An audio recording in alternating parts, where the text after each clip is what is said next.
Hello everyone, today we're talking about the Philidor Defense, which is e4, e5, knight f3, and d6. This move here is really annoying because it's not a great move. You can tell that it's really passive, it blocks in black's pieces, but at the same time, it's not always easy to refute. So in the next 10 minutes, I will share with you the tactics, the strategies, some of the example positions that you need to know to beat the Philidor Defense. So let's jump straight in. Now, if we try to conceptualize this position strategically, we'll understand that black is playing, again, a very defensive, passive structure because they're not allowing their pieces to develop. They're playing a much more conserved game. And therefore, in response, it is very natural for us to open up the position, play more aggressively, a bit more ambitiously. And this brings us to the move d4, which is my recommendation.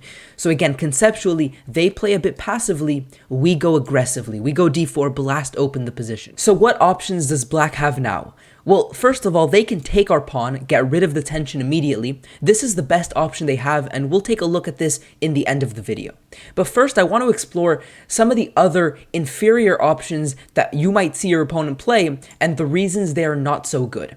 So first, I want to explain that the way we want to develop our pieces in this position is in such a way to put the most amount of pressure that we can. And what this means is targeting the weakest square on the board, f7. So the bishop often comes to c4. We want to quickly castle, develop our knight to c3. Now, typically, we want to play these moves in that order to get our king safe, but also put as much pressure before they can get their king safe. So bishop to c4 is the first move that we want to try to play. And we can play this against really a big variety of options they have, but there are specifically two options that don't allow us to play this. The first is knight to c6.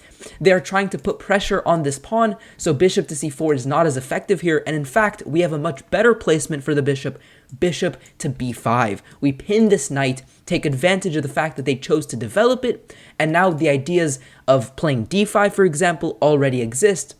This is definitely not a good position that black can choose to play. They can now defend the knight, and we're not like winning a piece here, sure, but we can casually castle and then develop our pieces, and naturally we're going to have a better position here because we always have the ability to go d5, and in some cases take. We also can take their knight here and then go d5 and sort of block up the position when we have the knights and they have the bishops. So we have the flexibility here. We definitely have a nice small advantage. This is not a very common variation though. So let's move on to some of the more serious options you might see. The first thing that you might see is the move knight to f6. Now, once again, we want to develop the bishop, but not immediately because they're going to be able to take the pawn here.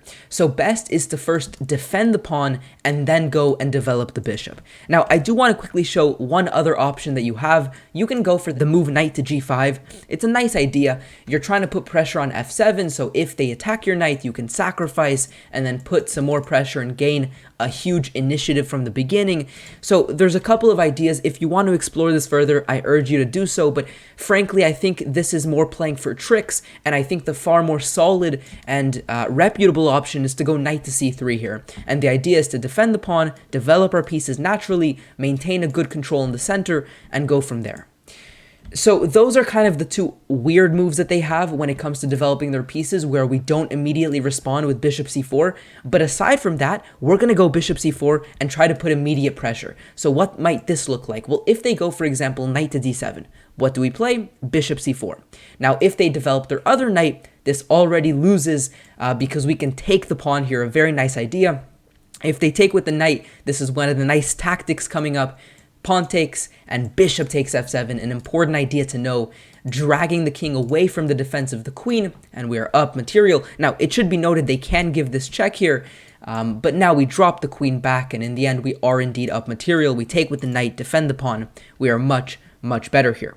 Now, in this position, they can take with the pawn instead, but we continue with knight g5. There's actually no way now to defend against f7.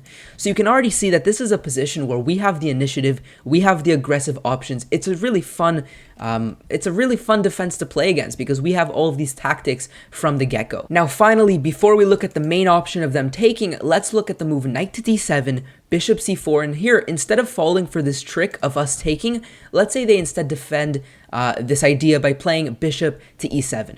Well, guess what? This is not good either because we can take again, and we have a very similar idea. After these trades, Queen to h5. We continue to put pressure. There's no great way to defend f7. They have to block with g6, but now we take on e5. We hit the bishop. We hit the rook. They have to go knight f6. We go bishop h6. The threat is bishop g7, winning the knight because this bishop is pinned. So again, a huge amount of tactical possibilities and opportunities. And this now directly takes us to what happens if they play the main option, which is to trade in the center. We're going to take back with the knight, and we already have a position where we are better because of the fact that we have more space. Our only pawn in the center is on e4. Their only pawn in the center is on d6. So we have more space, and this means that we don't have to do anything immediately. We don't have to win and, try to checkmate them in the next 3 moves. We can take our time with this position and slowly let it develop with an initiative. And I want to really show you how this can happen, because I think people in this position look at this move and they say, oh, they're so passive. I need to go bishop c4, queen to f3. But that can also backfire, and that can be very counterproductive because you're not castling, you're not worrying about developing your other pieces. So better in this position is to take it slowly, right? They're attacking a pawn. We develop and defend.